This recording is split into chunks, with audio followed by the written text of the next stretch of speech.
കരുത്തനായ ശക്തനായ ഒരു ദൈവദാസൻ ഉണ്ടായി വരുന്ന ഒരു മേഖല. എങ്ങനെയാണ് അതിശക്തനായ ഒരു ദൈവദാസൻ ഉണ്ടായി വരുന്നത് എന്നുള്ള ചിന്തകളിലാണ് ഇന്ന് രാത്രിയിൽ നമ്മൾ നിൽക്കുന്നത്. ഇന്നലെ രാത്രി വായിച്ച വാക്യം ഒന്നുകൂടെ ഇന്ന് രാത്രി നമുക്ക് വായിക്കാം. 2 തിമോത്തിയോസിന് എഴുതിയ ലേഖനം 2-ാം അധ്യായത്തിന്റെ 1 മുതൽ 7 വരെയുള്ള വാക്യങ്ങൾ. എന്റെ മകനെ, ക്രിസ്തുയേശുവിലുള്ള കൃപയാൽ ശക്തിപ്പെടുക. നീ പല സാക്ഷികളുടെ മുമ്പാകെ എന്നോട് കേട്ടതെല്ലാം മറ്റുള്ളവരെ ഉപദേശിപ്പാൻ സമർത്ഥരായ വിശ്വസ്ത മനുഷ്യരെ ഭരമേൽപ്പിക്കാൻ ക്രിസ്തുയേശുവിന്റെ നല്ല ഭടനായി നീയും എന്നോട് കൂടെ കഷ്ടം സഹിക്ക.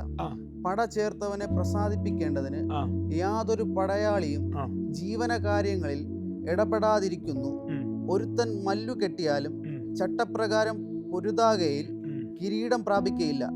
അധ്വാനിക്കുന്ന കൃഷിക്കാരനാകുന്നു ആദ്യ ഫലം അനുഭവിക്കേണ്ടത്. ഞാൻ പറയുന്നത് ചിന്തിച്ചു കൊള്ളുക. കർത്താവ് സകലത്തിലും നിനക്ക് ബുദ്ധി നൽകുമല്ലോ. മതി. പൗലോസ് തന്റെ നിജപുത്രനായ തിമോത്തിയോസിനെ അടുത്തൊരു തലമുറയെ ദൗത്യങ്ങൾ ഭരമേൽപ്പിക്കുമ്പോൾ പറഞ്ഞിരിക്കുന്ന പ്രധാനപ്പെട്ട കാര്യങ്ങളാണ് ഇന്ന് രാത്രിയിൽ നമ്മൾ ഒന്നുകൂടെ വായിച്ചത്. കഴിഞ്ഞ 3 രാത്രിയായിട്ട് ഈ വാക്യങ്ങൾ വായിക്കുകയും അതിൽ നിന്ന് ചില ധ്യാനങ്ങൾ നിങ്ങളോട് പങ്കുവെക്കുകയും ചെയ്തുകൊണ്ടിരിക്കുകയാണല്ലോ.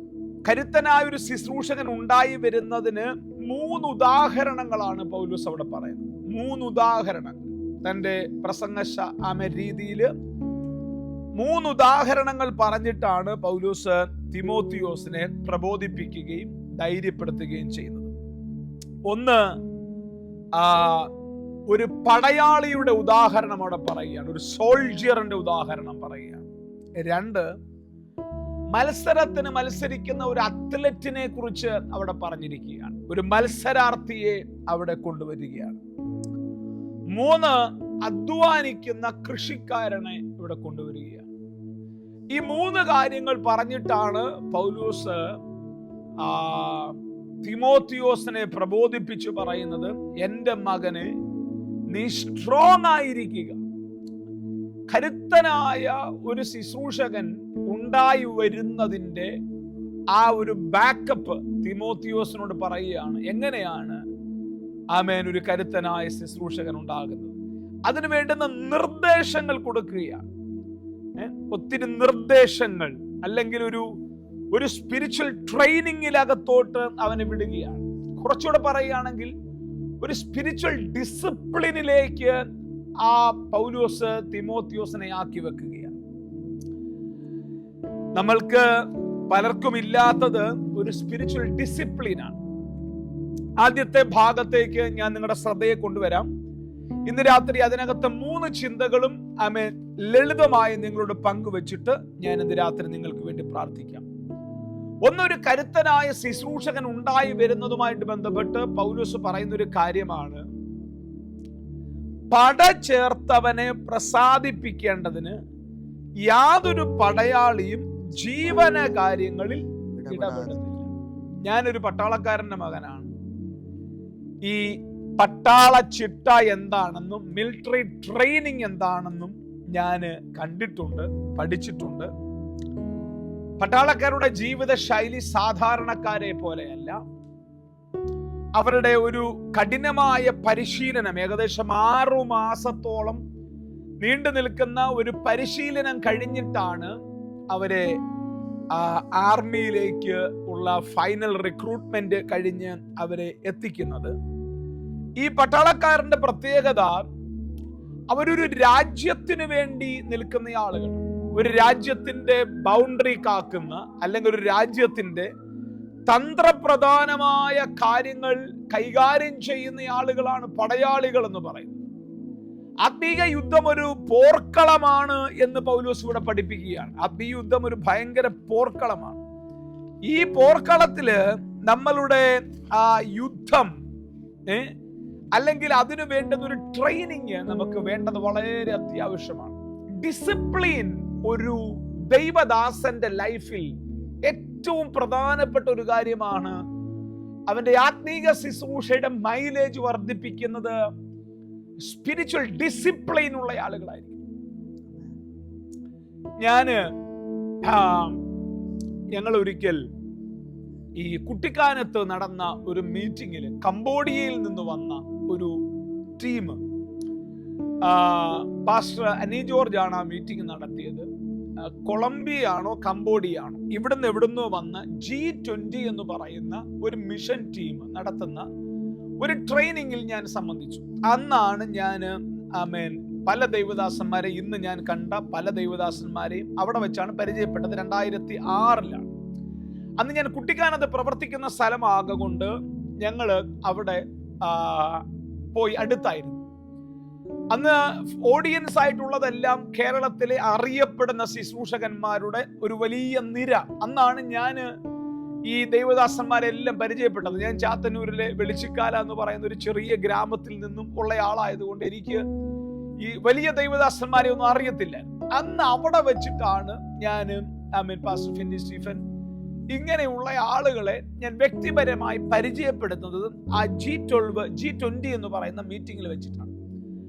ഞങ്ങൾ ദൈവദാസന്മാർ ഒത്തിരി പേര് അവിടെ ശുശ്രൂഷയ്ക്കായിട്ടുണ്ട്, ശുശ്രൂഷ കേൾക്കാനുണ്ട്. പക്ഷെ അവിടെ ശുശ്രൂഷിക്കാൻ വന്നത് ഒരു സാധാരണ ആളുകളാണ്.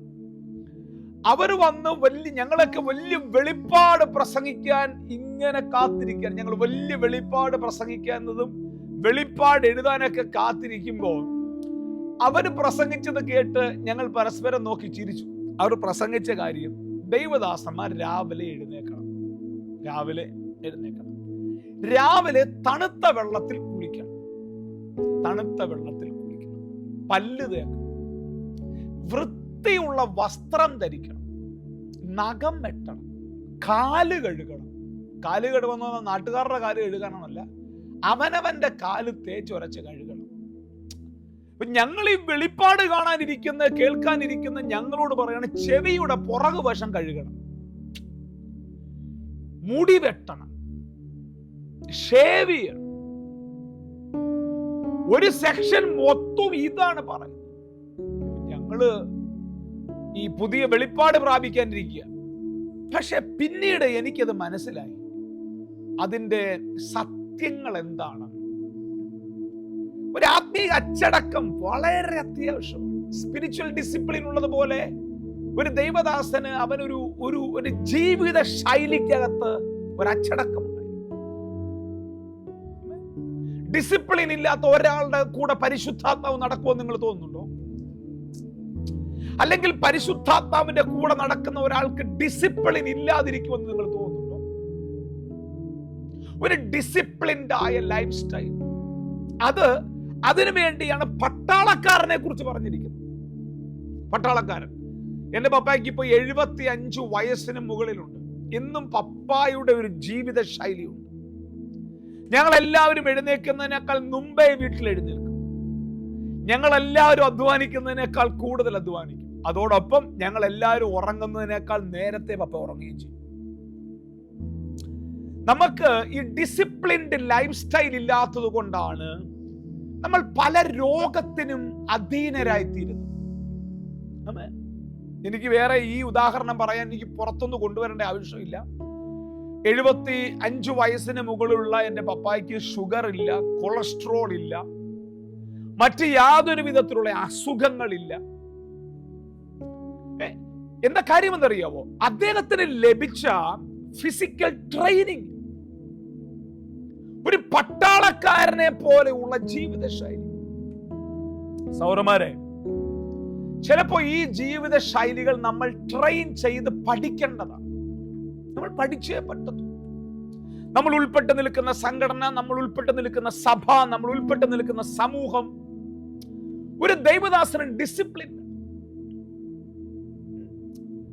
അത് എല്ലാ മേഖലയിലും വേണം. ശുശ്രൂഷയെ മാത്രമല്ല, നമ്മുടെ മുറിക്കകത്ത് കയറിയ ഒരു ഡിസിപ്ലിൻ. എന്ത് പറ്റി എല്ലാവരും വല്ലാതിരിക്കുന്നത്? ചില വീടുകൾക്കകത്ത് കയറിയ ഒരു ഡിസിപ്ലിൻ ഇല്ല. എൻ്റെ വീട്ടിലെ കാര്യങ്ങൾ എന്നും ആളുകൾ വരുന്നതുകൊണ്ട് നിങ്ങൾ എൻ്റെ വീട്ടിൽ വരുമ്പോഴും പലതും താറുമാറായി കിടക്കണം. പക്ഷേ പറ്റുന്നിടത്തോളം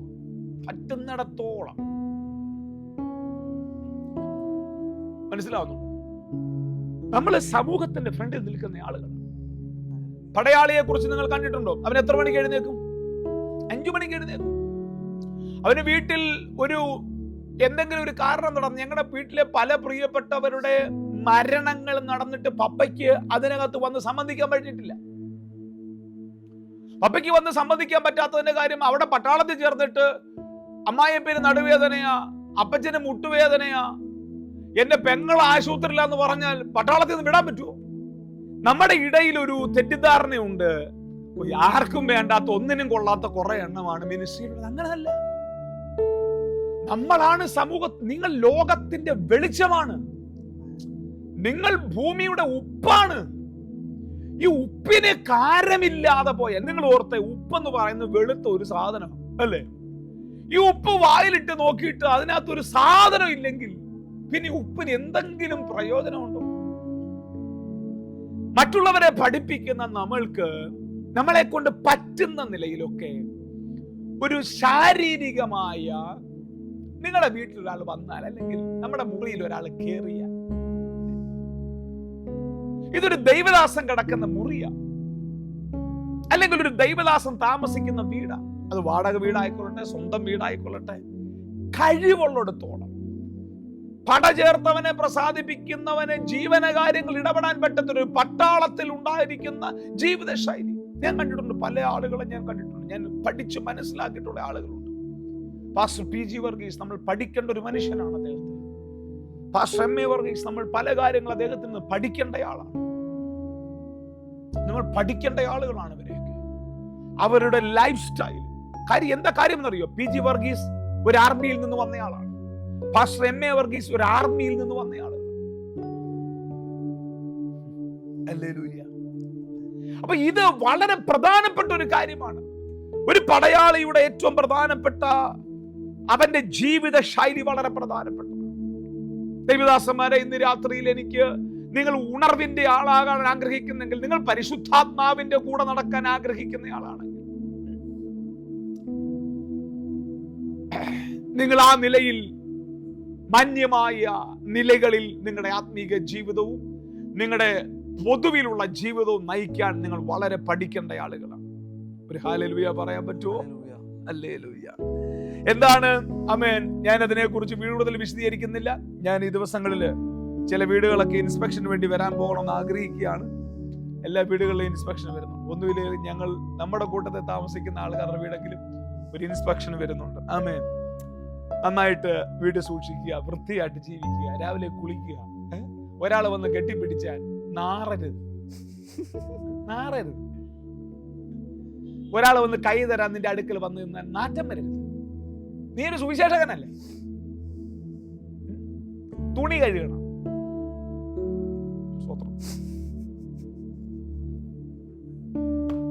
അടിവസ്ത്രം ഉൾപ്പെടെ കഴുകണം.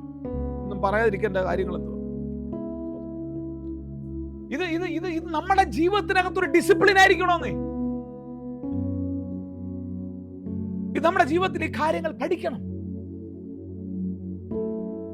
കുളിക്കുക, നനയ്ക്കുക, ഇതൊക്കെ നമ്മുടെ ജീവിതത്തിന്റെ ഭാഗമാണ്. ഞാൻ മടങ്ങി വരാം. അവിടെ യുദ്ധക്കളത്തിലേക്ക് പോകാം. അതാണല്ലോ നമുക്ക് കുറച്ചുകൂടി ഇഷ്ടം. അപ്പൊ യുദ്ധക്കളത്തിലെ പ്രത്യേകത, നമ്മളാരും കാർഗിൽ കണ്ടിട്ടില്ല. നമ്മളാരും താലിബാൻ യുദ്ധം കണ്ടിട്ടില്ല. പക്ഷേ നിങ്ങൾക്കറിയാവോ, ഒരു ദൈവദാസൻ നിൽക്കുന്നത് ഇസ്രായേൽ ഹമാസ് യുദ്ധത്തെക്കാളും വലിയ ഒരു പോർക്കളത്തിലാണ് അവൻ നിൽക്കുന്നത്. നമുക്ക് പോരാട്ടമുള്ളത് ജഡരക്തങ്ങളോടല്ല. നമുക്ക് പോരാട്ടമുള്ളത് ഒരു ആത്മയുദ്ധത്തിന്റെ നടുവിലാണ് നീ നിൽക്കുന്നത്. ആ ആത്മയുദ്ധത്തിലാണ് നീ നിൽക്കുന്നത് എന്നൊരു ബോധ്യം നിനക്കുണ്ടെങ്കിൽ മാത്രമേ നിനക്കൊരു ഡിസിപ്ലിൻഡ് ലൈഫ് നയിക്കാൻ പറ്റത്തുള്ളൂ. അതിലുപരി ഒരു ദൈവദാസൻ മുൻനിരയിൽ നിന്ന് ശുശ്രൂഷിക്കുന്ന ഒരു ദൈവദാസന്റെ മനസ്സ് എപ്പോഴും ഒരു ഭയങ്കര യുദ്ധക്കളമായിരിക്കും. ഒരു ദൈവദാസന്റെ മനസ്സെന്ന് പറയുന്നത് ഭയങ്കര സംഘർഷങ്ങൾ നിറഞ്ഞ സ്ഥലമായിരിക്കും. നമുക്ക് പലപ്പോഴും നമ്മുടെ പുറമേ നടക്കുന്ന യുദ്ധങ്ങളെ ജയിക്കാൻ പറ്റും. നമ്മുടെ അകത്ത് നടക്കുന്ന യുദ്ധങ്ങളെ നമുക്ക് ജയിക്കാൻ പറ്റത്തില്ല. മനസ്സിലാവും? നമുക്ക് പലപ്പോഴും സ്റ്റേജിൽ നന്നായിട്ട് ചെയ്യാൻ പറ്റും, നമുക്ക് നന്നായിട്ട് പ്രസംഗിക്കാൻ പറ്റും, നമുക്ക് നന്നായിട്ട് വർഷിപ്പ് ചെയ്യാൻ പറ്റും. പക്ഷേ തിമോത്തിയോസിനും തീത്തോസിനും പൗലോസ് ലേഖനം എഴുതുമ്പോൾ പറയുന്നത് ഇതിന്റെ അപ്പുറത്തുള്ള ചില കാര്യങ്ങളാണ്. ഒരു ദൈവദാസൻ എങ്ങനെയായിരിക്കണം? തീത്തോസിന്റെ ലേഖനത്തിലേക്ക് പോകുമ്പോൾ തിമോത്തിയോസിന്റെ ലേഖനവും തീത്തോസിന്റെ ലേഖനത്തിലൊക്കെയാണ് ഈ പാസ്റ്ററൽ എപ്പിസ്റ്റൽസ് എന്ന് പറയുന്നത് ഇടയ ലേഖനം എന്ന ലേഖനമാണ്. ഇടയ ലേഖനം. ഈ ഇടയ ലേഖനത്തിനകത്താണ് ഒരു ശുശ്രൂഷകൻ എങ്ങനെയായിരിക്കണമെന്നും ഒരു ശുശ്രൂഷകന്റെ യോഗ്യത എങ്ങനെ ആയിരിക്കണമെന്നും ഒക്കെ പൗലോസ് പറഞ്ഞിരിക്കുന്നത്. നമുക്ക് കൂടുതൽ അതിന് വിശദീകരിക്കേണ്ട ആവശ്യമില്ല. എങ്കിലും ആ ഭാഗങ്ങളൊന്ന് വായിക്കാം. തീത്തോസിന്റെ ലേഖനം 2-ാം അധ്യായത്തിന്റെ 1, 2, 3 വാക്യങ്ങളൊന്ന് വായിച്ചേ. നീയോ പത്യോപദേശത്തിന് ചേരുന്നത് പ്രസ്താവിക്കാം. വൃദ്ധന്മാർ നിർമ്മതരും ഗൗരവവും ഗുണവുമുള്ളവരും വിശ്വാസത്തിലും സ്നേഹത്തിലും സഹിഷ്ണുതയിലും ആരോഗ്യമുള്ളവരുമായിരിക്കണം. ഫിസിക്കൽ ഫിറ്റ്നസ് അല്ല പറഞ്ഞിരിക്കുന്നത്, വിശ്വാസത്തിൽ ആരോഗ്യമുള്ളവനായിരിക്കണം, സ്നേഹത്തിൽ ആരോഗ്യമുള്ളവനായിരിക്കണം.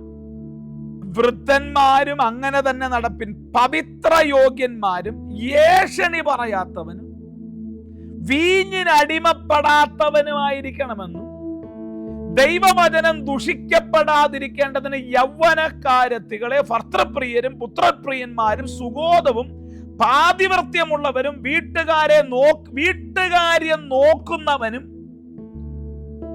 ദയയുള്ളവനും. ചുരുക്കി പറഞ്ഞ വീട്ടുകാരെ നോക്കാത്തവൻ ശുശ്രൂഷ നിൽക്കാൻ യോഗ്യനല്ലെന്നേ. എന്തുകൊണ്ടാ ഉണർവ് നടക്കാത്ത? കേരളത്തിലെ പോലെ പ്രാസംഗികരും കേരളത്തിലെ പോലെ അഭിഷേകമുള്ള ആൾക്കാർ എന്താ ഉള്ളത്? പക്ഷേ നമുക്ക് സ്പിരിച്വൽ ഡിസിപ്ലിൻ ഇല്ല. നമുക്ക് അഭിഷേകമുണ്ട്, നമുക്ക് കൃപാവരങ്ങളുണ്ട്, പക്ഷെ അതിനെ ഉപയോഗിക്കുന്ന ഒരു സ്പിരിച്വൽ ഡിസിപ്ലിൻ നമുക്കില്ല. മോനെ 1-ാം അധ്യായത്തിന്റെ 5-ാം വാക്യം കൂടെ വായിരും. മൂപ്പൻ കുറ്റമില്ലാത്തവനും ഏകഭാര്യയുള്ളവനും ദുർനടപ്പിന്റെ ശ്രുതിയോ അനുസരണക്കേടോ ഇല്ലാത്ത വിശ്വാസികളായ മക്കളുള്ളവനും ആയിരിക്കണം.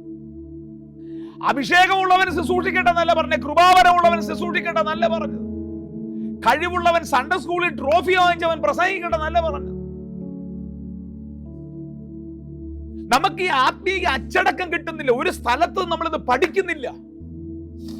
ആരെങ്കിലും നിങ്ങളെ ഒന്ന് അച്ചടക്കത്തിലേക്കോ ശിക്ഷണത്തിലേക്കോ നിങ്ങളെ നയിച്ചാൽ ഉടനെ നിങ്ങൾ ഡിസ്റ്റർബ് ആകും. നമ്മുടെ ചർച്ചുമായിട്ട് ബന്ധപ്പെട്ട് സ്റ്റേജിൽ നിന്ന ഒരു കുടുംബത്തോട് ഞാൻ ചില കാര്യങ്ങൾ തിരുത്തി. ആ സ്റ്റേജിൽ നിൽക്കുന്നതിന്റെ യോഗ്യത അവർക്ക് കാണാൻ പറ്റാത്തപ്പോൾ ഞാൻ തിരുത്തിയിട്ട് പറഞ്ഞു, ഒരു 3 മാസം തൽക്കാലം സ്റ്റേജിൽ കയറണ്ടെന്ന് പറഞ്ഞു. ആ ഡിസിപ്ലിൻ അവർ തയ്യാറായില്ല. തൊട്ടടുത്ത ആഴ്ച അടുത്ത സഭയിൽ പോയി, തൊട്ടടുത്ത ആഴ്ച ആ സഭയിൽ പോയി, ആ സഭയും കലക്കി. നിങ്ങളുടെ മുകളിലുള്ള ആളുകൾ നിങ്ങളെ ഡിസിപ്ലിൻ ചെയ്യാൻ വേണ്ടി നിങ്ങളെ ഏൽപ്പിച്ചു കൊടുക്കണം.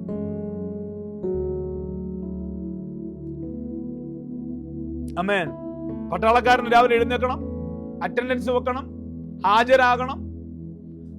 ആമേൻ. അപ്പൊ മൂപ്പൻ കുറ്റമില്ലാത്തവനും ഏകഭാര്യയുള്ളവനും ദുർനടപ്പിന്റെ ശ്രുതിയോ അനുസരണക്കേടോ ഇല്ലാത്ത വിശ്വാസികളായ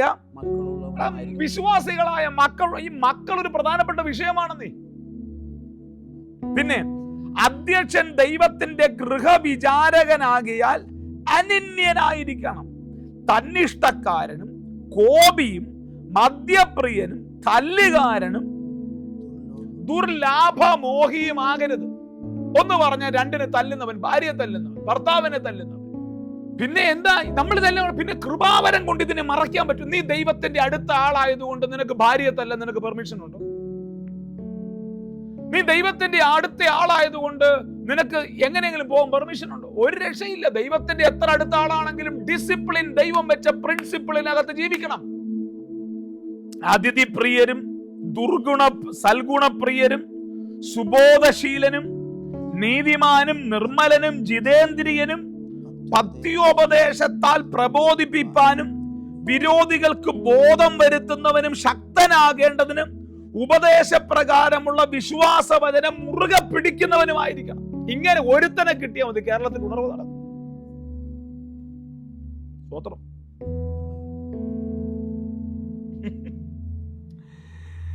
നമ്മളില്ലേ വാളെടുത്തവനെല്ലാം വെളിച്ചപ്പാടല്ലേ. നമ്മള് എല്ലാം അങ്ങ് നിന്ന് തൊള്ളു അറിഞ്ഞങ്ങ് പിടിപ്പിക്കുക. ലൈഫിനകത്തോട്ട് ഈ സാധനം കയറുന്നില്ല. അഥവാ ലൈഫിനെ കുറിച്ച് ആരെങ്കിലും എന്തെങ്കിലും പഠിപ്പിച്ചാൽ ഉടനെ ഡിസ്റ്റർബ് ആകും. ഒരു പട്ടാളക്കാരൻ ഡിസ്റ്റർബ് ആകത്തില്ല. ഞങ്ങളുടെ നാട്ടിലൊരു സഹോദരനുണ്ട്. എന്നെക്കാളും ഒരു അരയടി പൊക്കം കൂടെ ഉണ്ട്. അവന് ഒരു അരയടി പൊക്കം ഇറങ്ങി നിന്നാൽ ഒരു രാജാനുബാഹു എന്നൊക്കെ പറയുന്ന ആളാണ്. അവന്റെ ശരീരവും പൊക്കവും വലിപ്പവും കണ്ടിട്ട് പട്ടാളത്തിലെടുത്തു. പട്ടാളത്തിലെ കഠിനമായ ട്രെയിനിങ്, പട്ടാളത്തിലെ ട്രെയിനിങ് തീരാൻ 10 ദിവസം ഉള്ളപ്പോൾ അവിടെ നിന്ന് ചാടിപ്പോയി. സഹിക്കത്തില്ല. 10 ദിവസം ഉള്ളപ്പോഴും അവിടെ നിന്ന് ചാടിപ്പോയി. അവന്റെ കൂടെ പട്ടാളത്തിൽ പോയതാണ് എന്റെ കസിൻസ്. അവൻ 25 വർഷം അവിടെ ജോലി ചെയ്ത് പെൻഷൻ വാങ്ങിച്ച് ഇന്ന് 50,000 രൂപയ്ക്കും മേളിൽ അവന് പെൻഷനുണ്ട്. ഈ 10 ദിവസം കൂടെ അവനെ പിടിച്ചു നിൽക്കാൻ പറ്റിയില്ല. 10 ദിവസം കൂടെ പിടിച്ചു നിന്നാലും പട്ടാളക്കാരനാവുക. 5.5 മാസം പിടിച്ചു നിന്നവൻ 6ാമത്തെ മാസം 10 ദിവസം ഉള്ളപ്പോ ചാടി. ഞാൻ ഓർക്കുന്നു, നമ്മുടെ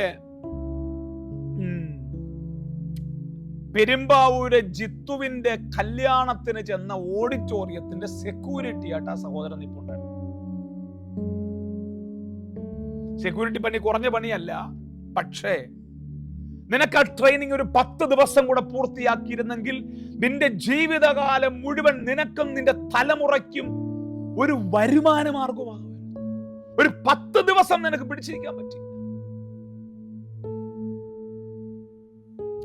ആത്മീയ അച്ചടക്കം വളരെ ഇമ്പോർട്ടന്റ് ആണ്. ആമേൻ. മൂർഖന്മാരെയൊക്കെ നമ്മളെ അതിന് മുകളിൽ ഏൽപ്പിക്കും. ഈ ബൈബിൾ സ്കൂളിലൊക്കെ പോകണമെന്ന് ഞാൻ പറഞ്ഞതിന്റെ പ്രധാനപ്പെട്ട, ഞാൻ സാധാരണ ബൈബിൾ സ്കൂളിലൊക്കെ പോകണമെന്ന് പറഞ്ഞു രാവിലെ 5 മണിക്ക് എഴുന്നേക്കണ്ടേ? 5 മണിക്ക് എഴുന്നേക്കാം. അങ്ങനെ കുമരൻ 5 മണിക്ക് എടുക്കണ്ടായിരുന്നു. 5 മണിക്ക് എഴുന്നേക്കാം. ഒരു ദിവസം നമുക്ക് വൈദ്യുതി പറഞ്ഞ് കിടക്കാം, 10 ദിവസം കിടക്കാൻ പറ്റൂ? അപ്പൊ ഇത് 3 വർഷമായി കഴിയുമ്പോൾ നമ്മുടെ ജീവിതത്തിന്റെ ശീലമായിട്ട് അതങ്ങ് മാറുക. കാര്യം കിട്ടിയ ഡിസിപ്ലിൻഡ് ലൈഫ് പടചേർത്തവനെ പ്രസാദിപ്പിക്കണം. അവന്റെ മുകളിൽ ഒരു കമാൻഡിങ് ഓഫീസർ ഉണ്ട്.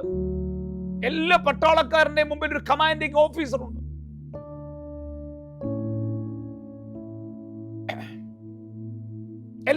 ആ കമാൻഡിങ് ഓഫീസർ അതായത് ഇതിന്റെ പ്രത്യേകത, പട്ടാളത്തിൽ ഒരു ദിവസത്തെ സീനിയോറിറ്റി ആണെങ്കിൽ സീനിയോറിറ്റിയാണ്. ഞാൻ മാർച്ച് 25-ന് ജോയിൻ ചെയ്തു. അജോ മാർച്ച് 26-ന് ജോയിൻ ചെയ്തു. ഞങ്ങൾ രണ്ടുപേരും ഹവീൽദാർമാരായിരിക്കും. ഞങ്ങൾ രണ്ടുപേർക്ക് ഒരു സ്റ്റാറേ കാണത്തുള്ളൂ, അല്ലെങ്കിൽ ഒരു വരയെ കാണത്തുള്ളൂ. പക്ഷേ ഒരു ദിവസം ഞാൻ സീനിയർ ആണെങ്കിൽ ഞാൻ സീനിയറാണ്. പട്ടാളത്തിന്റെ പ്രത്യേകതയാണ്. അതുകൊണ്ട് എനിക്ക് നിന്നെ റൂൾ ചെയ്യാൻ റൈറ്റ് ഉണ്ട്. എല്ലാവരും സ്റ്റാർ സെയിം ആയിരിക്കും. അപ്പൊ കമാൻഡിങ് ഓഫീസർ, ആ കമാൻഡിങ് ഓഫീസർ പറഞ്ഞത് കേട്ടേ പറ്റത്തുള്ളൂ.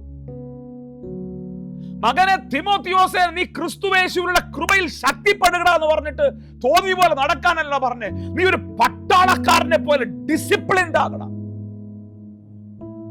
എത്ര പേര് ഇന്ന് രാത്രി എന്റെ ദൂതിന് ആമേൻ പറയാനുണ്ട്? ഒരു പട്ടാളക്കാരനെ പോലെ അച്ചടക്കമുള്ളവനാകണം. നമുക്ക് പോരാട്ടമുള്ളത് വാഴ്ചകളോടും അധികാരങ്ങളോടും ഈ അന്ധകാരത്തിന്റെ ദുർഭൂതങ്ങളോടും നീ യുദ്ധം ചെയ്യുവാൻ നിന്റെ അകത്തെ മനുഷ്യന് കരുത്ത് ലഭിക്കട്ടെ. ഞാൻ ഇന്ന് രാത്രി ദൂത് പറയുമ്പോൾ ഹല്ലേലൂയ, നമുക്ക് ഈ ദിവസങ്ങളിൽ നമുക്ക് നമ്മുടെ ആത്മീയ കരുത്ത് വർദ്ധിപ്പിക്കണം. ആമേൻ. ഞാൻ ഈ 52 ദിവസത്തെ പ്രാർത്ഥനയിൽ പല കാര്യങ്ങൾ പരിശുദ്ധാത്മാവിനോട് പറയുകയും സ്ട്രിക്റ്റ് ആകാൻ പറയുകയും ഒക്കെ ചെയ്ത് ഞാൻ ഈ ദിവസങ്ങളിൽ ഒരു കോംപ്രമൈസിനും തയ്യാറല്ല പല കാര്യങ്ങൾക്ക്. ആമേൻ. 52 ദിവസം കഴിഞ്ഞപ്പോൾ ചില തീരുമാനമെടുത്തു. ഇനി ഈ 26-ാം തീയതി കൂടെ കഴിഞ്ഞിട്ട് ഇനിയും കുറച്ച് തീരുമാനങ്ങൾ എടുക്കാനുണ്ട്. ആമേൻ. കാര്യം നമ്മൾ ഉണർവിന് വേണ്ടി നിൽക്കുകയല്ലേ. ഉണർവിന് വേണ്ടി നിൽക്കുന്നവൻ നമുക്ക് വിട്ടുകൊടുക്കാൻ പറ്റുമോ? നമ്മൾ അതനുസരിച്ച് പോരാടണം. എത്ര പേര് രാത്രി എന്റെ കൂടെ പ്രാർത്ഥിക്കാനുണ്ട്? ചേർന്ന് ഈ രാത്രി ഒരു ഹല്ലേലൂയ പറഞ്ഞാൽ. അപ്പൊ ഈ കമാൻഡിങ് ഓഫീസർ, വിശ്വസിക്കുക, എന്റെ മുമ്പിൽ ഒരു കമാൻഡിങ് ഓഫീസർ ഉണ്ട്. എന്നെ സകല സത്യത്തിൽ നടത്തുന്ന പരിശുദ്ധാത്മാവെന്ന കമാൻഡിങ് ഓഫീസറിന്റെ കീഴിലാണ് ഞാൻ നിൽക്കുന്നത്. കുറച്ചുകൂടെ പറഞ്ഞ സർവ സൈന്യാധിപനായ ആമേൻ കർത്താവിന്റെ തലയ്ക്ക് മുകളിൽ നിൽക്കുകയാണ്. എന്റെ തല ക്രിസ്തുവാണ്. സകല അധികാരത്തിനും വാഴ്ചയ്ക്കും മുകളിൽ നിൽക്കുന്ന ആ തലയായ ക്രിസ്തുവിൽ നിന്നുള്ള സിഗ്നൽ അനുസരിക്കുന്ന ഒരു പടയാളിയായിരിക്കണം ഞാൻ. മകനെ തിമോത്തിയോസേ, ഇങ്ങനെയൊക്കെ പ്രസംഗിച്ച് എത്ര തിമോത്തിയോസ് കാണും എന്റെ കൂടെ? കാണൂ കാണൂ കാണൂ. നമ്മൾ ഇതെല്ലാം അങ്ങ് ലൂസാക്കി കളയുക. നമ്മുടെ പിള്ളേരല്ലേ. അവസാനം നമ്മുടെ പിള്ളേരെങ്ങും ഇല്ല, എത്തുന്നില്ല. നമ്മുടെ പിള്ളേരെന്നെ എത്തണം. നമ്മുടെ പിള്ളേര് കരുത്തരായിരിക്കണം. ഹല്ലേലൂയ. ചേർന്നൊരു ഹല്ലേലൂയ പറയാമോ? ഈ ദിവസങ്ങളിൽ ഞാൻ വിശ്വസിക്കുന്നു ഒരു പുതിയ തലമുറയെ ദൈവം ചർച്ചനകത്തുനിന്ന് എഴുന്നേൽപ്പിക്കാൻ പോവാ. വിശ്വസിക്കാൻ പറ്റുന്നവരുണ്ടെങ്കിൽ ഇന്ന് രാത്രി വിശ്വസിക്കുക.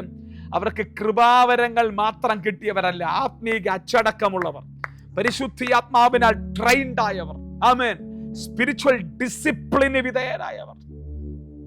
ആമേൻ. അപ്പൊ ഈ കമാൻഡിംഗ് ഓഫീസർ പ്രധാനപ്പെട്ടയാളാണ്. ഹല്ലേലൂയ. എപ്പോഴും ഈ ഒരു നല്ല പടയാളിയുടെ മറ്റൊരു പ്രത്യേകത നിങ്ങൾക്കറിയാവോ? നല്ലൊരു പടയാളി അവൻ എപ്പോഴും മറ്റു പടയാളിയും കൂടെ കവർ ചെയ്യുന്നവനായിരിക്കും. ഒരിക്കലും ഒരു യുദ്ധകളത്തിലേക്ക് ഒറ്റയ്ക്ക് അവൻ ഇറങ്ങിപ്പോകത്തില്ല. പോവോ, അവനവന്റെ കൂടെയുള്ളവരെ കവർ ചെയ്ത് പിടിക്കും. അതാണ് ഒരു നല്ല പടയാളിയുടെ പ്രത്യേകത. ഒരു കൂട്ടുവിശ്വാസി അവൻ കവർ ചെയ്യും, ഒരു കൂട്ടു സഹോദരനെ അവൻ കവർ ചെയ്യും. എനിക്ക് കുഴപ്പമില്ലല്ലോ, അവനും അങ്ങനല്ല. ഹല്ലേലൂയ. അവന് പോലും അവന്റെ കൂട്ടം നിൽക്കുന്ന അവന്റെ റെജിമെന്റിനകത്തുള്ള അവന്റെ കൂട്ടത്തുള്ള അവന്റെ ബറ്റാലിയനകത്തുള്ള ഒരുത്തന് പോലും അപകടം ഉണ്ടാകാൻ സമ്മതിക്കത്തില്ല. കേരളത്തിൽ ഇതുപോലെയുള്ള അഭിഷക്തന്മാർ എഴുന്നേൽക്കാൻ വേണ്ടി പ്രാർത്ഥിക്കണം. അവരുടെ കയ്യിലേക്ക് ഉണർവിനെ ഏൽപ്പിച്ചാൽ ഞാൻ വിശ്വസിക്കുന്നു ഉണർവ് ഭദ്രമായിരിക്കും. കോമ്പറ്റീഷൻ സ്പിരിറ്റ് ഇല്ലാത്ത, പരസ്പരം കരുതുന്ന, സ്നേഹിക്കുന്ന, ടീം സ്പിരിറ്റ് ഉള്ള. എത്ര പേര് ഈ രാത്രി പ്രാർത്ഥിക്കാൻ റെഡിയാണ്? ഞാൻ ഈ ദൂത് പറയുമ്പോൾ തന്നെ ഒരു പട്ടാളക്കാരന്റെ അഭിഷേകം ഇന്ന് രാത്രി, ഒരു ആത്മയുദ്ധത്തിന് നിൽക്കുന്ന പോരാളിയുടെ അഭിഷേകം ഇന്ന് രാത്രി നിന്റെ മേൽ വ്യാപരിക്കട്ടെ എന്ന് പ്രാർത്ഥിക്കുക. ഒരു പടയാളി എപ്പോഴും അവന്റെ നോട്ടം ഫ്രണ്ടിലേക്കായിരിക്കും. അവന്റെ ഫോക്കസ് ഉണ്ട്, അവന്റെ ഫോക്കസിലേക്കായിരിക്കും അവന്റെ നോട്ടം. ഒരു പോസ്റ്റിൽ അവനെ കാവൽക്കാരനായി ഏൽപ്പിച്ചിരിക്കുക. നിങ്ങൾ ഒരു കാവൽക്കാരനായി ഏൽപ്പിച്ചിരിക്കാതിരിക്കട്ടെ. അവൻ ഉറങ്ങാൻ പറ്റുമോ? രാത്രി ഉറങ്ങിയാൽ എന്താ സംഭവിക്കുന്നത്? രാത്രി ഉറങ്ങിയാൽ അടുത്ത കളമനൂടെ കയറും, ഒരു രാജ്യം മുഴുവൻ അപകടത്തിലായി പോകും. മകനെ തിമോത്തിയോസേ, പട ചേർത്തവനെ പ്രസാദിക്കേണ്ടതിന് ജീവനകാര്യത്തിൽ ഇടപെടാതെ നിൽക്കുന്ന ഒരു പടയാളിയെ പോലെ അവൻ എല്ലാവരെയും പോലെ ജീവിക്കാൻ പറ്റുമോ? അവന് കൂടെ ഇറങ്ങി പോകാൻ പറ്റുമോ അവന്റെ സ്ഥലത്ത് നിന്ന്? ഹല്ലേലൂയ. ഇതുപോലെ ആത്മീക അച്ചടക്കം എനിക്ക് ദൈവത്തിന്റെ കൃപയിൽ അങ്ങനെ കിട്ടിയിട്ടുണ്ട്. എവിടുന്നെങ്കിലും നമുക്കൊരു സ്പിരിച്വൽ ഒരു ഡിസിപ്ലിൻ ലഭിക്കണം. ഒന്നുകിൽ ഒരു അപ്പോസ്തലന്റെ കൈക്കീഴിൽ നിന്ന്, അല്ലെങ്കിൽ നിങ്ങളുടെ വീട്ടിൽ നിന്ന്, അല്ലെങ്കിൽ നിങ്ങൾക്ക് മുകളിൽ ദൈവത്താൽ ആക്കവെക്കപ്പെട്ടിരിക്കുന്ന ഏതെങ്കിലും ഒരു മനുഷ്യരുടെ കയ്യിൽ നിന്നും നിങ്ങൾക്കൊരു സ്പിരിച്വൽ ഡിസിപ്ലിൻ കിട്ടണം. അതല്ല എങ്കിൽ നമുക്ക് ആത്മീക ഓട്ടക്കളം ഓടിപ്പോകാൻ പറ്റത്തില്ല. ചേർന്നൊരു ഹല്ലേലൂയ പറയാം. രണ്ടാമത്തെ കാര്യം ഞാൻ ഇന്ന് രാത്രി ഇത് പറഞ്ഞ് അവസാനിപ്പിക്കട്ടെ. രണ്ടാമത്തെ കാര്യം, ഒരു അത്ലറ്റിനെ പോലെ, ഒരു അത്ലറ്റിന്റെ പ്രത്യേകത അവിടെ പറഞ്ഞിരിക്കുന്നത്, ഓട്ടക്കളത്തിൽ ഓടുന്ന ഒരു അത്ലറ്റ് മത്സരത്തിന് മത്സരിക്കുന്ന ഒരു മത്സരാർത്ഥിയെ പോലെയാണ്.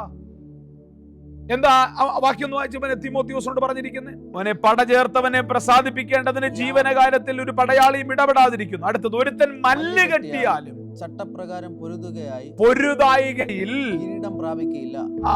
ഒരുത്തൻ മല്ല് കെട്ടിയാലും ചട്ടപ്രകാരം പൊരുതായികയിൽ കിരീടം പ്രാപിക്കില്ല. ഉസൈൻ ബോൾട്ട് 30-ാമത്തെ വയസ്സിൽ ഓട്ടം തുടങ്ങിയിട്ടല്ല ഒളിമ്പിക്സിൽ എല്ലാ സ്വർണവും കിട്ടിയതാണോ? 30-ാം ദിവസം രാവിലെ എഴുന്നേറ്റിട്ട് 30-ാമത്തെ വയസ്സിൽ എനിക്കിപ്പോ ഓട്ടക്കളത്തിൽ ഒളിമ്പിക്സിൽ സ്വർണം നേടണം, നടക്കുവോ? മിനിമം അവന്റെ ഒരു 5-6 വയസ്സുള്ളപ്പോൾ അവന്റെ ട്രെയിനിങ് തുടങ്ങുന്നതാണ്. നിങ്ങൾ എന്റെ കൂടെ ഉണ്ടോ? 5-6 വയസ്സുള്ളപ്പോൾ അവൻ ട്രെയിനിങ് തുടങ്ങും.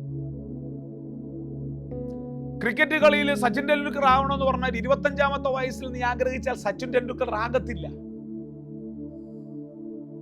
ഒരു 10ഓ 12ഓ വയസ്സിൽ അവന്റെ ആ ബാറ്റ് പിടിച്ചു തുടങ്ങി കളി തുടങ്ങുകയാണ്. ഇനി അതവിടെ നിൽക്കട്ടെ. എനിക്ക് നന്നായിട്ട് ബാറ്റ് ചെയ്യാൻ അറിയാം, എനിക്ക് നന്നായിട്ട് ബൗൾ ചെയ്യാൻ അറിയാം എന്ന് പറഞ്ഞ് നിന്നെ ടീമിലെടുക്കത്തില്ല. ആ കളിയുടെ റൂൾസ് നീ പഠിക്കണം, ചട്ടം നീ പഠിക്കണം. അപ്പൊ ഒരു 2 ബാളുകൾക്കിടയിലുള്ള ഇടവേള എത്രയാണ്? ആദ്യത്തെ ബൗൾ എറിഞ്ഞു, രണ്ടാമത്തെ ബാൾ എത്ര മിനിറ്റിനകം എറിഞ്ഞിരിക്കണം?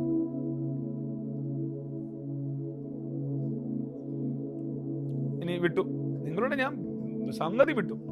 കളി അറിയാവുന്ന ആരാ അതിനകത്തുള്ള? ജോർജാനെ കളി അറിയാവോ? ജോർജ മിണ്ടുന്നില്ല. ആർക്കാ കളി അറിയാവുന്നതിനകത്ത്? കളി അറിയാവുന്ന ആരെങ്കിലും ഉണ്ടെങ്കിൽ കൈവക്കണം.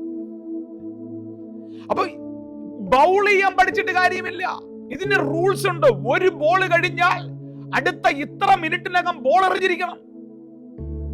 ഒരാൾ ഔട്ടായി കഴിഞ്ഞാൽ ഇത്ര മിനിറ്റിനകം അടുത്ത ബാറ്റ്സ്മാൻ ക്രീസിൽ വന്നിരിക്കണം. ഈ ചട്ടമുണ്ട്. ആ ചട്ടമില്ല എങ്കിൽ ഡിസ്ക്വാളിഫൈഡ് ആയി പോകും.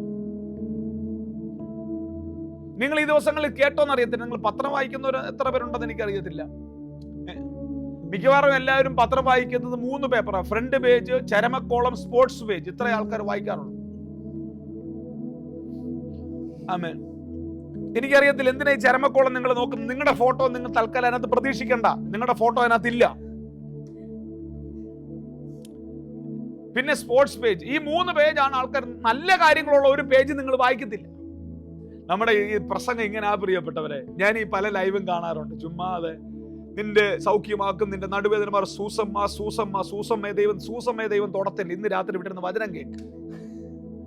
രാത്രി മൊത്തവും ഇന്നെങ്കിൽ ലൈവ്. ഞാൻ കഴിഞ്ഞ ദിവസം കുറെ ലൈവ് കേട്ട്. തങ്കമ്മയെ തൊടുന്നു, സൂസമ്മയെ തൊടുന്നു. ഒരു മണിക്കൂർ മുഴുവൻ തങ്കമ്മയും സൂസമ്മയും ഒരു വചനം പറയാനും എന്റെ കയ്യിലില്ല. തങ്കമ്മയ്ക്ക് ബ്രേക്ക് ത്രൂ, തങ്കമ്മയുടെ ബ്രേക്ക് ത്രൂ, സൂസമ്മയുടെ ബ്രേക്ക് ത്രൂ. എന്നും നീ ഈ തങ്കമ്മയെ സൂസമ്മയെ വെച്ച് എങ്ങനെ ജീവിക്കും? ഈ തങ്കമ്മയ്ക്ക് എങ്ങനെ ബ്രേക്ക് ത്രൂ കിട്ടുമെന്ന് നീ വചനത്തിൽ കൂടെ പറഞ്ഞു കൊടുക്കുമോനെ. ആമേൻ. നമ്മുടെ 10-50 പേരേ ഉള്ളു. അപ്പുറത്ത് പോയിരുന്ന 200, 250, 300, 400 പേരെ. എനിക്കിത് മതി. എനിക്ക് തൽക്കാലം തങ്കമ്മയും സൂസമ്മയും വേണ്ട. എനിക്കിതിനകത്ത് വചനം മനസ്സിലാകുന്ന ഒരുത്തനെ മതി. ചേർന്നൊരു ഹല്ലേലൂയ പറയാം. ആമേൻ. ചട്ടപ്രകാരം പുറത്താക്കി. കഴിഞ്ഞ ദിവസം ഈ ചെസ്സിന്റെ ഒരു ചാമ്പ്യൻഷിപ്പ് നടന്നു. ഇന്ത്യയിൽ നിന്ന് ഒരുത്തൻ ലോക ചാമ്പ്യനായി. എത്ര പേർക്ക് പേരറിയാം? എടാ ഇന്ത്യക്കാരാ, ഒന്ന് പറ. ആരാ? മോനെ, അടുത്ത കളിയിൽ, തൊട്ടടുത്ത കളിയില് അവൻ തോൽപ്പിച്ച ആള് വേറൊരു ഗെയിമിന് പോയി. ഗെയിമിന് പോയപ്പോൾ അവൻ ജീൻസ് ഇട്ടോണ്ട് പോയ കാരണത്താൽ അവന് കളിക്കാൻ പറ്റില്ല, ഡിസ്ക്വാളിഫൈഡ് ആയി. നിങ്ങൾ വായിച്ചോ പത്രത്തിൽ? പത്രം വായിക്കണം എന്നാ പറഞ്ഞ. പത്രം വായിക്കണം. ലോകത്തിലെ നമ്പർ 1 ചാമ്പ്യൻ, ചെസ് ചാമ്പ്യൻ. ആ ചെസ് കളിക്കാൻ, എന്റെ ശാലോമും ചെസ് കളിക്കും. അവൻ നന്നായിട്ട് ചെസ് കളിക്കും. അവന് ചെസ് കളിക്കാമെന്ന് പറഞ്ഞ് ചാമ്പ്യൻഷിപ്പിൽ പോകാനൊക്കത്തില്ല. ചാമ്പ്യൻഷിപ്പിൽ പോകണമെങ്കിൽ ഡ്രസ് കോഡ് വേണം. ലോക ചെസ് ചാമ്പ്യൻഷിപ്പിന് പോകണമെങ്കിൽ ആ ഒരു ഡ്രസ് കോഡ് ഇട്ട്, സൂട്ട്. നമുക്കല്ലാതെ ഈ ഗൂഗേഷിന് സൂട്ട് ഇട്ടുകൊണ്ട് പോയി, ആന്ധ്രയിൽ നിന്നുള്ളത് സൂട്ട് ഇട്ടുകൊണ്ട് പോയി എന്തിനാ നീ ചോദിച്ചാൽ, ആ സൂട്ട് ഇട്ടുകൊണ്ട് പോയാലേ അതിനകത്തിരുന്ന് കളിക്കാനൊക്കത്തുള്ളൂ. അതവരുടെ ഡ്രസ് കോഡാണ്, അതവരുടെ നിയമമാണ്. അപ്പൊ ഈ പുള്ളി എന്ത് ചെയ്തു? ഇച്ചിരി വലിയ ആളല്ലേ എന്ന് വിചാരിച്ച് പുള്ളി കളിക്കാൻ ചെന്നപ്പോ ജീൻസും കാഷ്വൽ ഡ്രസ് ഇട്ടുകൊണ്ട് പോയി. ഡിസ്ക്വാളിഫൈഡ് ആയി മാറ്റി. മകനെ തിമോത്തിയോസെ, നിനക്ക് പ്രസംഗിക്കാൻ അറിയാം. മകനെ തിമോത്തിയോസെ, നീ ഭയങ്കര ഭൂതശാന്തിയാ. മകനെ തിമോത്തിയോസെ, നീ സ്റ്റേജ് ഇളക്കി മറിക്കുന്നവനാ. പക്ഷെ നീ മനസ്സിലാക്കുക, ചട്ടപ്രകാരം വേദിയിൽ നിന്നിട്ടില്ലെങ്കിൽ നീ ഡിസ്ക്വാളിഫൈഡ് ആയി പോകും. നീ ഭയങ്കര പ്രവാചകൻ. എന്തിനാ പ്രവചനം? ആ പ്രവചനത്തിന്റെ പുറകിൽ അച്ചടക്കം നിനക്കറിയാമോ? സ്തോത്രം. ഹല്ലേലൂയ. എനിക്ക് നന്നായിട്ട് പ്രസംഗിക്കാൻ അറിയാം എന്നും പറഞ്ഞ് എന്തിനാ പ്രസംഗിക്കുന്ന? പ്രസംഗത്തിന്റെ പുറകിലെ ഒരു ദൈവശാസ്ത്രം നിനക്കറിയാമോ? ചട്ടപ്രകാരം പൊരുതായികയാണ്. ആമേൻ. അപ്പൊ ഓട്ടക്കളത്തിൽ ഓടുന്ന നമ്മളെല്ലാവരും നോക്കുമ്പോൾ PT ഉഷ ഓടുന്നു, ഷൈനി വിൽസൺ ഓടുന്നു, ഇവരെല്ലാം ഓടുന്നു. ഇവര് ഓട്ടം മാത്രമല്ല സുജി ബ്രദർ നോക്കുന്നേ, ഏത് സമയത്ത് ഏത് ട്രാക്ക് മാറണം, അവരുടെ ട്രാക്ക് ഏതാണ്, അവർ എത്ര സമയത്തിനകം ട്രാക്ക് മാറണം. അല്ലെങ്കിൽ ഈ എന്താ പറയുന്ന ബാറ്റൺ കൈമാറുന്ന 100 മീറ്റർ റിലേ, ആ റിലേക്കകത്ത് എത്ര മീറ്ററിനകം ഈ ബാറ്റൺ കൈമാറിയിരിക്കണം, ഒരുവന്റെ കയ്യിൽ നിന്നും അടുത്തന്റെ കയ്യിലേക്ക് എത്ര സമയത്തിനകം ബാറ്റൺ പോയിരിക്കണം. ഇതെല്ലാം പഠിച്ച് ചട്ടപ്രകാരം നിൽക്കുമ്പോഴാണ് അവരൊരു മെഡൽ കിട്ടുന്നത്. ഓടാൻ അറിയാവുന്നതുകൊണ്ട് മെഡൽ കിട്ടത്തില്ല, ചാടാൻ അറിയാവുന്നതുകൊണ്ട് മെഡൽ കിട്ടത്തില്ല. അതിന്റെ ചട്ടം കൂടെ നീ പഠിക്കണം. ഇന്ന് രാത്രി പ്രസംഗിക്കാൻ അറിയാവുന്നതുകൊണ്ട് നീ ശുശ്രൂഷകനാകത്തില്ല, പ്രവചിക്കാൻ അറിയാവുന്നതുകൊണ്ട് നീ പ്രവാചകിയാകത്തില്ല, 5 സഭ സ്ഥാപിച്ചതുകൊണ്ട് നീ അപ്പോസ്തലനാകത്തില്ല. ഈ വചനത്തിന്റെ ചട്ടപ്രകാരം തിമോത്തിയോസേ, നീ നിന്നെ തന്നെ സൂക്ഷിക്കടാ.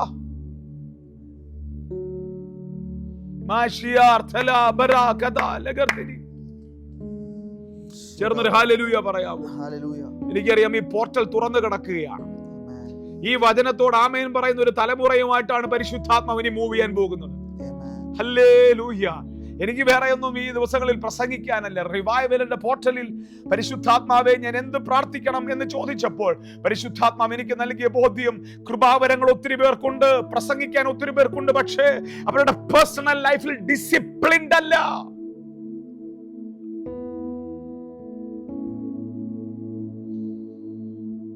ഹല്ലേലൂയ. ഒരു കാര്യം കൂടെ പറഞ്ഞ് ഞാൻ ഇന്ന് രാത്രി ഇവിടെ അവസാനിപ്പിക്കട്ടെ. അധ്വാനിക്കുന്ന കൃഷിക്കാരൻ. മൂന്നാമത്തെ, 1 പടക്കളത്തിലെ പടയാളി, 2 ഓട്ടക്കളത്തിലെ അത്ലറ്റ്, 3 അധ്വാനിക്കുന്ന കൃഷിക്കാരൻ. ഈ 3 പേരെ വെച്ചിട്ടാണ് പറയുന്നത്, മകനെ തിമോത്തിയോസേ, നീ ക്രിസ്തുയേശുവിന്റെ കൃപയിൽ ശക്തിപ്പെട്. നമ്മൾ ഞെട്ടിപ്പോവും പ്രിയപ്പെട്ട ഒരു ഉണർവുകാരന്റെ ജീവിതം പഠിച്ചാൽ, ദൈവത്താൽ ഉപയോഗിക്കപ്പെട്ടവന്റെ ജീവിതം പഠിച്ചാൽ നമ്മൾ ഞെട്ടിപ്പോവും. ഒരു ദിവസവും കൊണ്ട് ഒരു ശുശ്രൂഷകൻ ഉണ്ടാകത്തില്ല. ഒരു ദിവസം കൊണ്ട് ഒരുത്തൻ ഒരു സ്ഥലത്തെത്താൻ പറ്റത്തില്ല. ഞാൻ പലപ്പോഴും പലരും വഴക്ക് പറഞ്ഞ് എനിക്കറിയാം, അവൻ അങ്ങനെ പോയാൽ അവനെ എത്തത്തില്ലെങ്ങും, അവൻ അങ്ങനെ പോയാൽ അവിടെ എത്തത്തില്ല. അമ്മേ, പലപ്പോഴും ശിഷ്യത്വം പ്രയാസകരമാണ്. പക്ഷെ ഒരു നല്ല ശിഷ്യന് മാത്രമേ ഒരു നല്ല നേതാവാകാൻ പറ്റത്തുള്ളൂ. ഹല്ലേലൂയ. എന്റെ പ്രസംഗ വേദിയിൽ എന്നെ പിടിച്ചിരുത്തിയിട്ടുണ്ട്. വേദിയെന്ന് പ്രസംഗിക്കേണ്ടെന്ന് പറഞ്ഞിട്ടുണ്ട്. പക്ഷെ എനിക്ക് വെറുപ്പ് തോന്നിയിട്ടില്ല. ഞാനൊരു ശിഷ്യത്വത്തിന്റെ പാതയായിട്ട് ഞാനത് സ്വീകരിച്ചു. ആമേൻ. മാസങ്ങളോളം ഞാൻ നന്നായിട്ട് ശുശ്രൂഷിച്ച വേദികളിൽ നിന്നും എന്നെ പ്രസംഗിപ്പിക്കരുത് എന്ന് ആളുകൾ പറഞ്ഞിട്ടുണ്ട്. എനിക്ക് ഇറിറ്റേഷൻ ഉണ്ടായിട്ടില്ല. ഞാനൊരു ശുശ്രൂഷയുടെ ശിഷ്യത്വമായിട്ട് ഞാൻ അത് സ്വീകരിച്ചിട്ടുണ്ട്. ചേർന്നൊരു ഹല്ലേലൂയ പറയാം ഇന്ന് രാത്രി. അതുകൊണ്ട് തന്നെ എനിക്ക് ധൈര്യത്തോടെ പറയാൻ പറ്റും, റൈസൻ തോമസ് എന്ന ശുശ്രൂഷകൻ ഒരു ദിവസം കൊണ്ട് പൊട്ടിമുളച്ചതല്ല. ഒരുപാട് പ്രോസസ്സിനകത്തൂടെ ദൈവത്തിന്റെ ആത്മാവ് ഞാൻ നിങ്ങൾക്ക് തരുന്നതിനേക്കാളും കഠിനമായ ശിഷ്യത്വത്തിന്റെ പാതകളിൽ കൂടെയാണ് ഞാൻ ഇന്ന് രാത്രി ഇവിടെ എത്തിയിരിക്കുന്നത്. ആമേൻ. എനിക്ക് കിട്ടിയ ട്രെയിനിങ് നിങ്ങൾക്ക് ആർക്കെങ്കിലും കിട്ടിയാൽ നിങ്ങൾ ആരും ഈ ചർച്ച നിൽക്കത്തില്ല, ഉറപ്പാണത്. എന്നെ ട്രെയിൻ ചെയ്തതുപോലെ ഞാൻ എന്നെ ശാസിച്ച് വഴക്ക് പറഞ്ഞിരുത്തിയതുപോലെ ഞാൻ നിങ്ങളെ വഴക്ക് പറഞ്ഞിരുത്തിയാൽ നിങ്ങൾ ഒരിക്കലും ചർച്ചനകത്ത് ഇരിക്കത്തില്ല. അത്ര കഠിനമായിരുന്നു എന്റെ വഴികൾ. പക്ഷേ എനിക്ക് ഇന്ന് രാത്രി ധൈര്യത്തോടെ പറയാൻ പറ്റും, അതെല്ലാം എന്നെ അധികം ഫലം കായ്ക്കേണ്ടതിന് ചെത്തി വെടിപ്പാക്കുകയായിരുന്നു. ആമേൻ. അധ്വാനിക്കുന്ന കൃഷിക്കാരൻ. എന്താ കൃഷിക്കാരന്റെ പ്രത്യേകത? 2 കാര്യം കൂടെ പറഞ്ഞ് ഞാൻ പ്രാർത്ഥിക്കാം. കർഷകന്റെ പ്രത്യേകത ഭയങ്കര പേഷ്യന്റ് ആയിരിക്കും. ഭയങ്കര പേഷ്യന്റ് എന്ന് പറഞ്ഞാൽ ഭയങ്കര ക്ഷമയായിരിക്കും, അല്ലേ? അല്ലോ, ഒരു പയറെങ്കിലും കൊണ്ട് നട്ടിട്ടുണ്ടോ? അജോയെ, പയർ നട്ടിട്ടുണ്ടോ? ഇന്ന് നട്ടിട്ട് നാളെ നിനക്ക് വല്ലതും കിട്ടുമോ? അടുത്ത ആഴ്ച കിട്ടുമോ? അടുത്ത മാസം കിട്ടുമോ? ഒന്നും കിട്ടത്തില്ല. പേഷ്യന്റ് ആണ്. പക്ഷെ വിത്തിട്ടവൻ അറിയാം, ഇന്നല്ലെങ്കിൽ നാളെ അത് കിട്ടും. ശുശ്രൂഷക, നീ ഒന്നിനും ധൃതി കാണിക്കണ്ട. പുതിയ തലമുറയിലെ ശുശ്രൂഷകന്മാരെ, നിങ്ങൾ ഒന്നിനും ധൃതി കാണിക്കണ്ട. എല്ലാവർക്കും അങ്ങ് ധൃതിയാ. ആമേൻ. ഞാൻ ചിലതിനെ ഡിസിപ്ലിൻ ചെയ്തു. കല്യാണം പോലും കഴിക്കാത്തവൻ കല്യാണം നടത്തുന്നത് ഞാൻ ഡിസിപ്ലിൻ ചെയ്തു. കല്യാണം പോലും കഴിക്കാത്തവൻ കല്യാണം നടത്താൻ പോയേക്കുവാ. എനിക്ക് എന്റെ ചിന്തയിൽ പോലും ഇല്ല. ഞാനൊരു കല്യാണം നടത്താൻ എനിക്കൊരു സമാധാനവും സ്വസ്ഥതയും കിട്ടിയത് എന്നെ കല്യാണം നടത്താൻ വേണ്ടി 15 വർഷം കൊണ്ട് ആളുകൾ വിളിക്കാറുണ്ട്. ഞാൻ പോയിട്ടില്ല. എനിക്ക് കല്യാണം നടത്താൻ അറിയുകയും ചെയ്യാം, കല്ലിടാൻ അറിയുകയും ചെയ്യാം, വീട് പ്രതിഷ്ഠിക്കാൻ അറിയുകയും ചെയ്യാം. പക്ഷെ ഞാൻ പോയിട്ടില്ല. കാര്യം കല്യാണം എന്ന് പറയുന്നത് ഒരു ഭയങ്കര പ്രധാനപ്പെട്ട ഒരു കാര്യമല്ലേ? എന്റെ ഭാഷയെ പറഞ്ഞാൽ ഒരു 15 വർഷമെങ്കിലും മിനിമം ഒരു നല്ല കുടുംബജീവിതം നയിക്കാത്തവനെ കൊണ്ട് നീ നിന്റെ ഭാര്യയുടെ ഭർത്താവിനെ കൈ പിടിപ്പിക്കരുത്.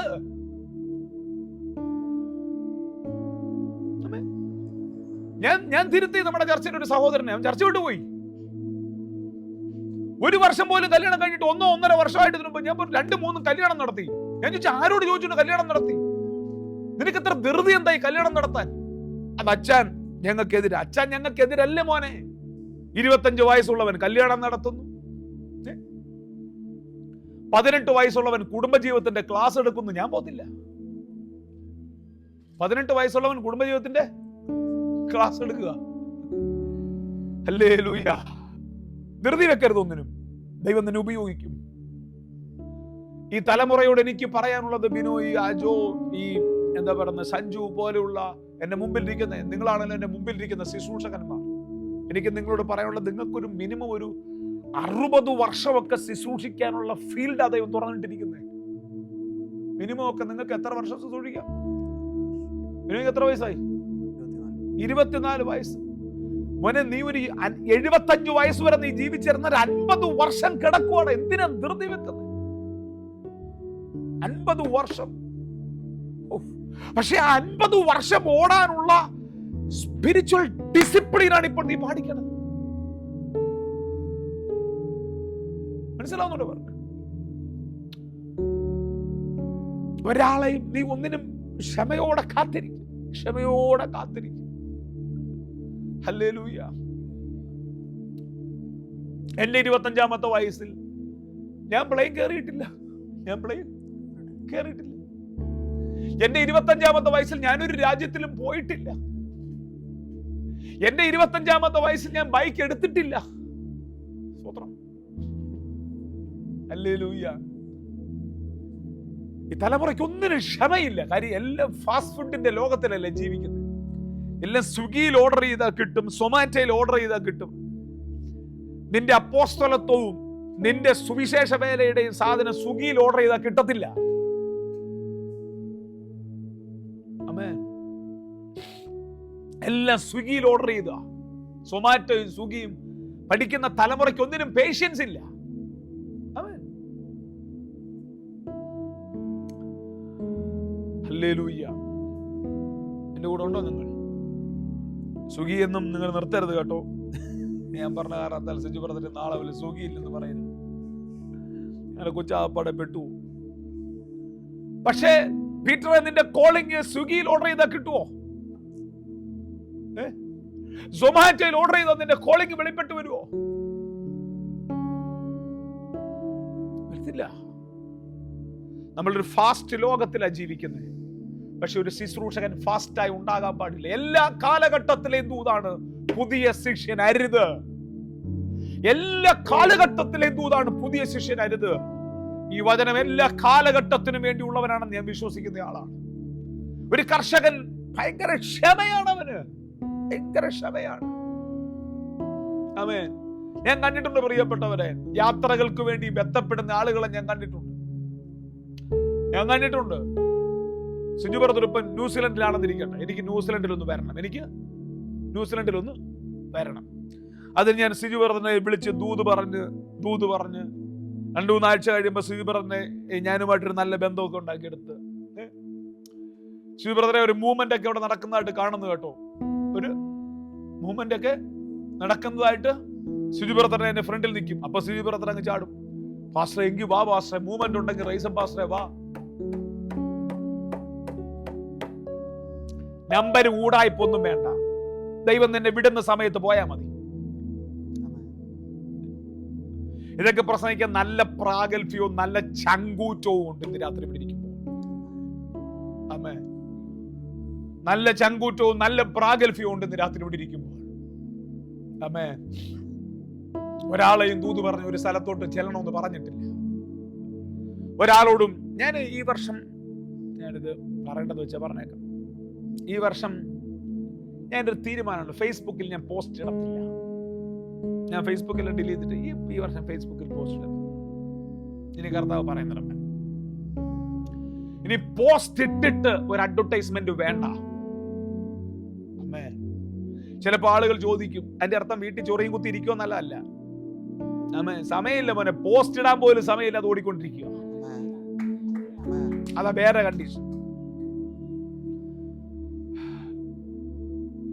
അഭിഷേകം കാര്യം തീരുമാനിക്കുമെങ്കിൽ ഫേസ്ബുക്ക് അല്ല തീരുമാനിക്കും, അത് തീരുമാനം ഈ ദിവസം. ഹല്ലേലൂയ. സാധാരണ ഞാൻ ഫേസ്ബുക്ക് നോക്കാറില്ല, എന്റെ പണിക്ക് പോട്ടെ. ആരാ ടോണി നമ്മളെ ദൈവം മാനിക്കുന്നേ? ദൈവം അല്ലടാ മാനിക്കുന്നേ. ആരാ മനസ്സ് എന്നെ മാനിക്കുന്നേ? പക്ഷെ ദൈവം മാനിക്കേണ്ട അളവിൽ നമ്മൾ നിന്നു കൊടുത്തിട്ട് ഒരു സങ്കടവും ഇല്ല. 2 വഴി അടഞ്ഞ് സമാധാനപ്പെടും, 4 വഴി അടഞ്ഞ് സമാധാനപ്പെടും, 10 വഴി അടഞ്ഞ് സമാധാനപ്പെടും. രണ്ട് രീതിയാണ്. എന്നോട് ഈ ശുശ്രൂഷകന്മാരോട് ആരെങ്കിലും എന്നെ കേൾക്കുന്നെങ്കിൽ, നിങ്ങൾ ആരും എനിക്ക് സൗദിയിലേക്ക് ഒരു വഴി തുറന്നു, എനിക്ക് കുവൈറ്റിലേക്ക് ഒരു വഴി തുറന്നെന്ന് പറഞ്ഞ് നീ ഈ സുവിശേഷ വേലയെ ലോക്കലൈസ് ചെയ്യരുത്. നിനക്കും നിന്റെ കുടുംബത്തിനും രക്ഷപ്പെടാനുള്ള വഴിയല്ല ദൈവം നിന്റെ കുവൈറ്റിലേക്ക് അയച്ചത്.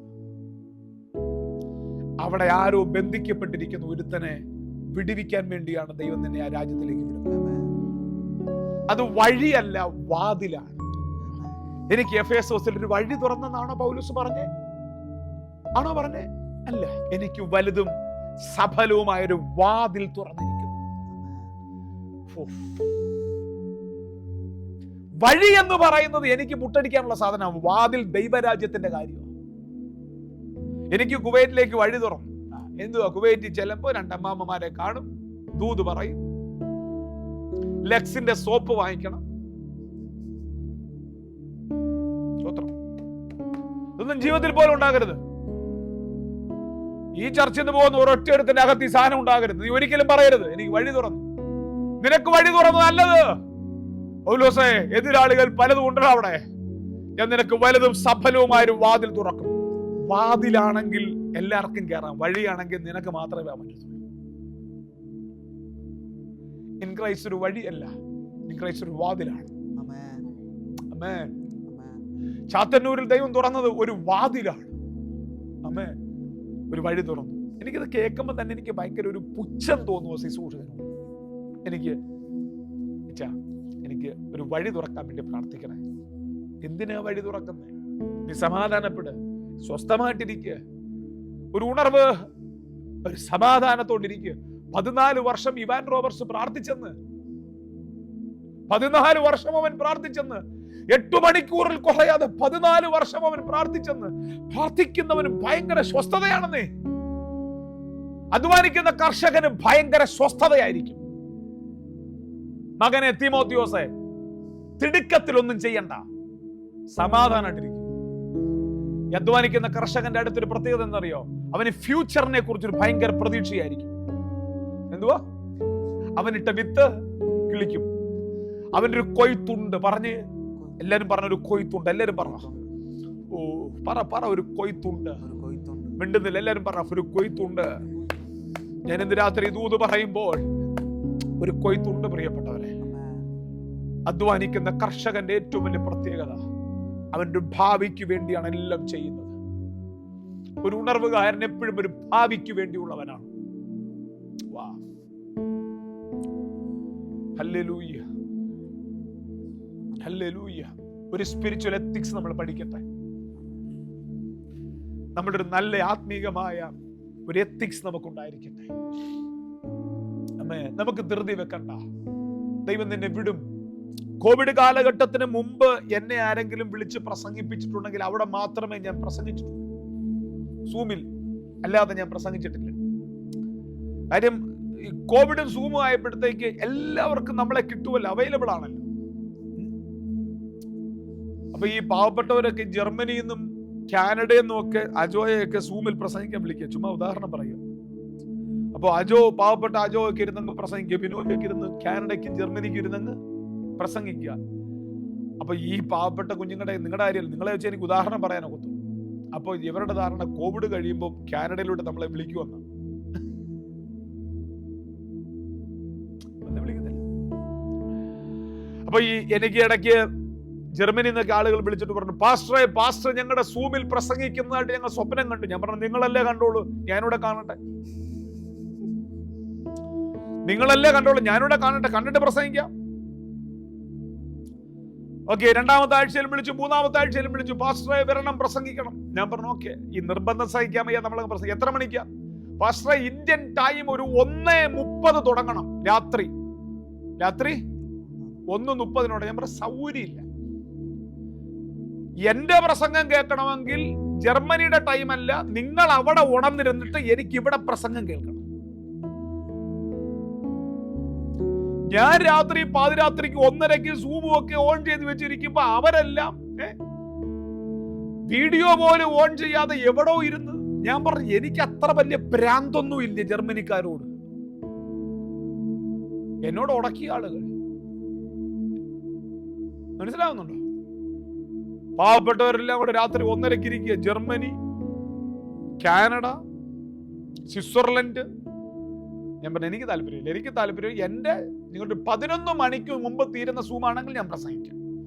എനിക്കല്ലാതെ എന്റെ പ്രൈവറ്റ് ടൈം, എന്റെ ഫാമിലി ടൈം, എന്റെ കുഞ്ഞുങ്ങളോടുള്ള എന്റെ സമയം ഉറക്കഴച്ചിരുന്ന് പ്രാർത്ഥിക്കാൻ എനിക്ക് പ്രസംഗിക്കാൻ താല്പര്യമില്ല.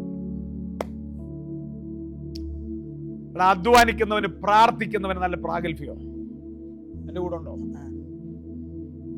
എനിക്കറിയാം. പരവൂരിന്നോ കല്ലുവാതുക്കൽ നിന്നോ ആരെങ്കിലും ഒരു സഹോദരി വിളിച്ചാൽ ഫോൺ എടുക്കത്തില്ല. ഇന്റർനാഷണൽ നമ്പർ ആണെങ്കിൽ 3/4 മണിക്കൂർ സംസാരിക്കും. അധ്വാനിക്കുന്ന കർഷകന് ഇതൊന്നും വിഷയമല്ല. നീ അമേരിക്കക്കാരനോട് സംസാരിക്കുന്ന പോലെ നിന്റെ തൊട്ടടുത്ത ആ കോളനി കിടക്കുന്നവരോട് സംസാരിക്കാൻ നിനക്ക് പറ്റണം. ആമേൻ. 5 നില വീടുള്ളവനോടും ബെൽസുകാരനോടും സംസാരിക്കുന്ന പോലെ ഈ എന്താ പറയാമെന്നേ, ഈ നാട്ടില് ആർക്കും വേണ്ടാത്തവനോട് സംസാരിക്കാൻ നിനക്ക് പറ്റണം. Be a pure, powerful revivalist. എനിക്കറിയത്തില്ല, ഞാൻ ദൂത് പറയാൻ പറ്റും. അഭിഷേകം വ്യാപരിക്കുന്നു. Come on, ഒരു powerful revivalist ആകുക.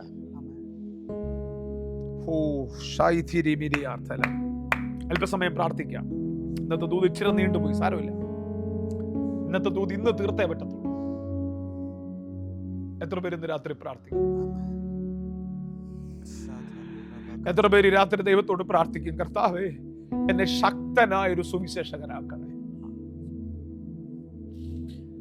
എത്ര പേര് ഇന്ന് രാത്രി പ്രാർത്ഥിക്കും, ദൈവമേ എന്നെ കരുത്തനായ ഒരു ശുശ്രൂഷകനാക്കണമേ? എന്നെ അച്ചടക്കം നടത്താൻ എന്റെ മുകളിൽ ദൈവമേ ആളുകളെ ആക്കി വെക്കണമേ. എന്നെ സ്പിരിച്വലി ഡിസിപ്ലിൻ ചെയ്യാൻ ആളുകളെ ആക്കി വെക്കണേ. സ്വർഗീയ പിതാവേ, ഇന്ന് രാത്രി ദൂതനൊക്കെ ആമേൻ പറയാൻ ഒരു തലമുറ ഇന്ത്യയിൽ എഴുന്നേൽപ്പിക്കണമേ. ഞങ്ങൾക്ക് ഒരു ഉണർവ് കാണാൻ കൃപ തരണമേ. ഒരു ഉണർവിന് വേണ്ടി ഞങ്ങളെ ഉപയോഗിക്കണമേ. ഒരു ഉണർവിന് വേണ്ടി ഞങ്ങളെ ഉപയോഗിക്കണമേ.